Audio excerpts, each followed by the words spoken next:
Hey guys, it's Rob from the Pick My Perk series, and I've got your winner for the F2000 challenge that you guys picked. Real quick, I know everybody hates getting a review of the loadout, but for this it's kind of important. So we're looking at an F2000 with a silencer. Take care of some of that muzzle flash. Doesn't handle any of the recoil. Secondary was a Spaz 12 with whatever attachment you guys wanted to put on it. The perk setup was sleight of hand, stopping power, and ninja, so you can be creepy and run around the map creeping. Let's see here. Your grenades were Semtex, which I spelled wrong in the poll. I know I'm a grammar Nazi, so I don't know how that escaped me. But and then the stun grenades, which are pretty darn helpful. And then as far as kill streaks go, you guys picked the UAV, the Predator missile, and the Harrier, so it's a 357 basically. And here is the winner. I don't usually enjoy S&D just because it's a slower pace, takes a little more time, but this guy did some serious work. Almost went flawless. I'm going to spoil that for you, but does some serious work with this thing. Now, to his advantage is having a silencer, because now he can't show up on the mini-map. And then the other thing is that he's using ninja, so they don't hear him coming. And I don't know if he's using a headset and sound whoring, but that would be to his advantage while he's doing these rounds. So he starts off on defense on round one and finishes it off by finding the last guy hiding in that airplane there.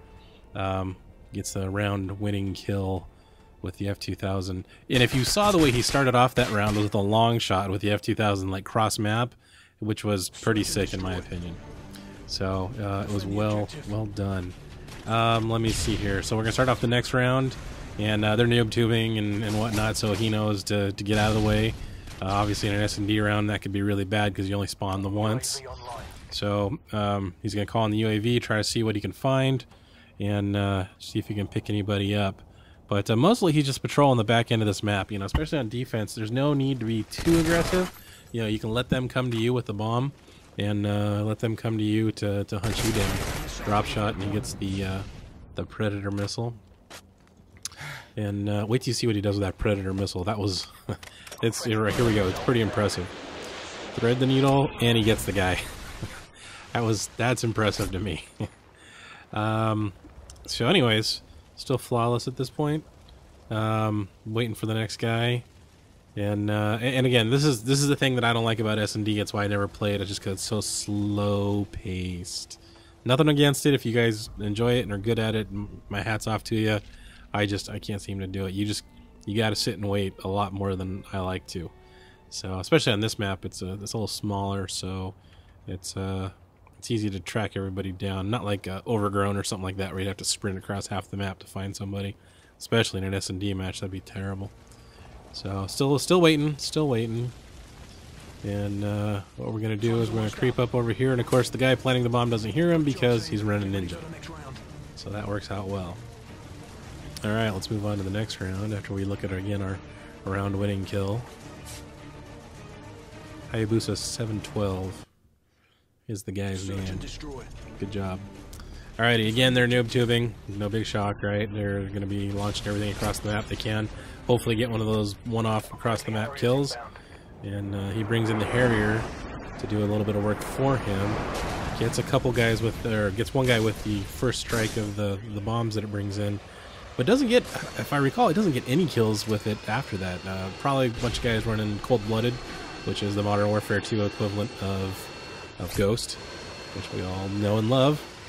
So he's actually fairly aggressive here and pushing out, which to me was kind of impressive because like I said, in S&D, I usually hang back on defense and wait for them to come to me because I know they have to. And he's able to actually get out there and get right up in their business, and that's his only death right there. The guy camped out waiting for him to come through that doorway. ACR of all things. So got to sit this one out. Now while that's happening, let me tell you what's happening in the next round. We're gonna do Black Ops SMG, and I know what you're thinking, but GoldGlove said it's not on all Call of Duty channel, and he's right. The problem is, as directors, some of us have some stuff already kind of pre-planned. So time-wise, I'm working on some other things, but it takes time. So I've got a couple things like ready to go on the production schedule, and if I move them around, I'll have nothing. So I'll have a link in the description for you guys to go vote on. Okay, now they're on offense here. But getting back to the gameplay. But I'll have a link in the description you guys can vote on for the SMG. Only caveats, we're not doing the Uzi or the Scorpion because I've already done those in previous seasons of PickMyPerk. So he's going to come around back at this little tower thing. See if we can find the guy. Now obviously they've dropped the bomb. The guy that picked up the bomb originally got out there and got killed. So this guy ducks into that fuselage there. Alrighty, and gets that guy who was just kind of hanging out in the open. Pretty dangerous thing to do in a round of S&D because you're not going to spawn again. Let's take a look. And going through this building, this is what got him killed last time. That seems to work out okay for him this time. Let's see here. And I can't say that the F2000 would be an ideal gun for search and destroy, just because of the recoil. You couldn't control it as well as you'd like. I mean, you got that cross map shot, and more power to him, but that's just that's not going to happen. So he knows the bomb's in there, and he's down to one last guy, and he's going to clutch this thing, just about clutch this thing, with the last kill. So here we go. It's 1v1. Who's going to come down with it? Head up there. And there he is, and he's done. So thanks for watching, guys. Your submissions were awesome. There were so many good ones. I'll post the links to some of the other ones that were good in the description here. I'll have Nick do that. But doing a Black Ops SMG survey next. Go get your vote on, and we will get that underway. I've got, like I said, a bunch of other things in the works. So stay tuned, and I promise we'll have some things other than Black Ops to look at. But just hang there with us, and we'll get all that stuff in the mix. In the meantime, submit your stuff. We want to see what you guys are doing. So send it to Nick. Make sure it's good, and we'll get it up. Thanks, guys.